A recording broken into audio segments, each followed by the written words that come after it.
আজকে অনেকে তাকে উৎখাতের কথা বলে, আন্দোলনের কথা বলে। তারা কারা, কি কারণে বলে?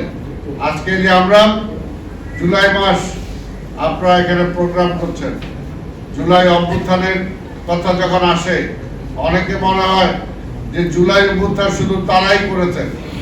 যদি আন্দোলনকে আমরা টেনে নামতাম, যদি শেখ হাসিনাকে আমরা জনগণ থেকে বিচ্ছিন্ন না করতাম, যদি আমাদের শত শত নেতা কর্মী নিজের তাজা রক্ত ঢেলে দিয়ে যদি আন্দোলনকে ধারাবাহিকতা যদি বজায় না রাখতো, তাহলে কি জুলাই অভ্যুত্থানে আমরা শেখ হাসিনাকে বিদায় করতে পারতাম?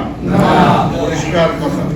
আমরা বারবার বলেছি, এমনকি আমি নিজেরটা বলি যে বারবার বলেছি পল্টন ময়দানে দাঁড়িয়ে, বিভিন্ন জায়গায় দাঁড়িয়ে, যে আন্দোলন শুধুমাত্র বিএনপির আন্দোলন নয়। এই আন্দোলন শুধু বেগম খালেদা জিয়া বা তারেক রহমানকে বাংলাদেশের প্রধানমন্ত্রী বানানোর আন্দোলন নয়। এই আন্দোলন গণতন্ত্রকে ফিরিয়ে আনার, এই আন্দোলন স্বাধীনতাকে রক্ষা করার আন্দোলন।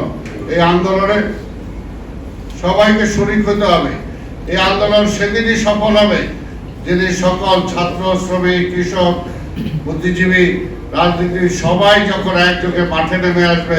সেই মাঠে নামে আসার মধ্য দিয়ে একটা অভ্যুত্থানের সৃষ্টি হবে। সেই অভ্যুত্থানের মধ্য দিয়ে শেখ হাসিনার বিদায় হবে। এটা বারবার আমরা বলেছি। আমরা তো সেই অভ্যুত্থান জন্মের জন্য আজকে সেটা সৃষ্টি করেছি। আজকে আমাদের নেতা তারেক রহমান সেই সময় নেতৃত্ব দিয়েছেন। আজকে অনেক কথা বলে। যদি অভ্যুত্থান সফল না হতো, অনেকে আছেন, অনেকের কিছুই হতো না। কিন্তু বিএনপি আমাদের নেতা কর্মী, আমরা যারা আছি, আমাদের তো ফাঁসির কাছে ঝুলতে হতো। সেই সময় আমাদের এমন কেউ নাই যার বিরুদ্ধে হত্যা মামলা ছিল না। সেই সময় আওয়ামী লীগের পুলিশ গুলি করে হত্যা করেছে, আর সেই সমস্ত মামলা দিয়েছে আমাদের বিরুদ্ধে। হিসাব করে দেখেন, মামলাগুলো বের করে দেখেন, কার বিরুদ্ধে কয়টা মামলা হয়েছিল। আজকে যারা অভ্যুত্থানের নায়ক হিসাবে নিজেদেরকে দাবি করেন, আপনাদের বিরুদ্ধে কয়টা মামলা ছিল আর আমাদের বিরুদ্ধে কয়টা মামলা হয়েছিল?